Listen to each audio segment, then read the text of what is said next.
virtual learning hours either.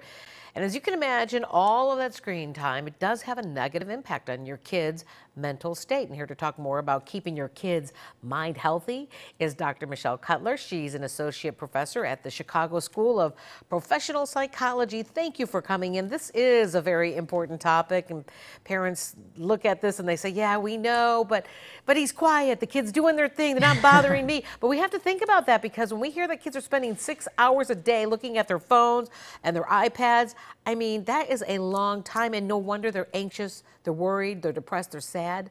What do you want parents to know? Absolutely. Thank you for having me. And this is such an important issue that for us to be talking about. So one of the most important things we teach at the Chicago School of Professional Psychology is that mental health is integral for overall well-being. And this is particularly true for children.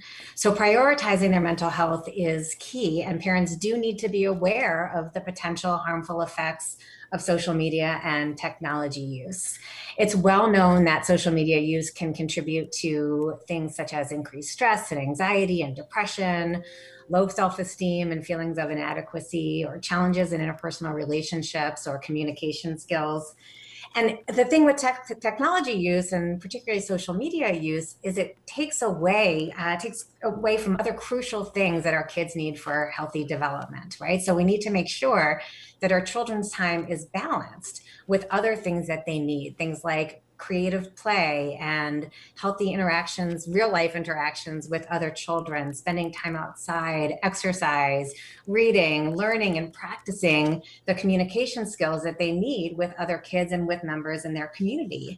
One of the greatest gifts of childhood is to be able to enjoy the present moment, right? Enjoy what's happening in front of them. And social media and technology use can pull for the desire to share that and try to get some feedback on that.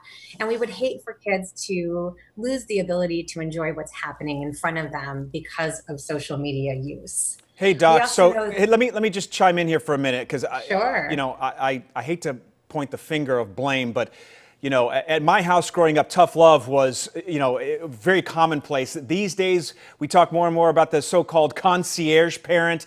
They want their kid to the last thing their kid can be is without a cell phone when all their peers have one at 12 or 13. How much is this on the parent to maybe get a little tough with the child? We know that even during remote learning that kids are falling well behind because they're distracted by one of these.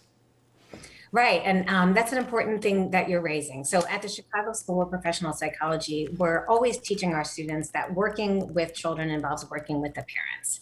And parents need our help, and our kids need help from their parents in managing this. So it's about structure, limits, and communication. And it is absolutely okay, in fact, essential for parents to put limits on their children's use of technology, because as you pointed out, technology and social media use is addictive, right? And it can lead us to want to spend more time on it.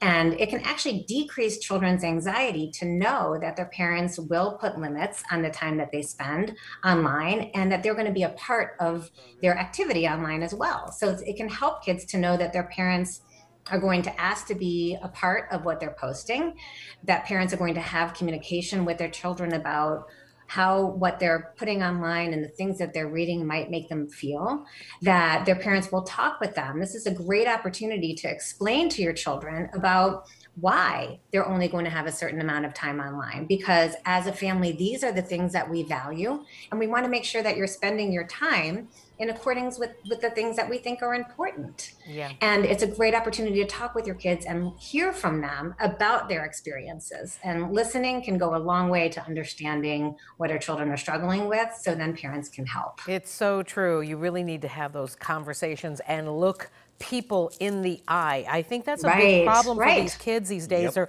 so much is doing this, and they're communicating like this, that when you have a conversation with them, they don't know how to look you in the eye and feel emotion. Everything is separated by this pad, by this phone. And that is really bad for kids' social skills. And I mean, I think parents need to understand that, right? Right. And we need to create the opportunities for our children to practice those skills. And sometimes that means limiting the time they spend online because they won't be able to do that without us. And then giving them feedback and checking in with them about how that's feeling to them. Talk to your kids. Because it can be really complicated. Talk to your kids. All right, Dr. Michelle Cutler with the Chicago School of Professional Psychology. We hadn't seen you for a while, I think since pre-pandemic maybe. Yeah, but it's been that long. Yeah, it's been a long time. Hey, thanks so much for joining us Thank you for having me remotely back. this morning. Appreciate it. Yes. Good to see you. All right, 8:40 now. Take care. Yeah, you too. Both.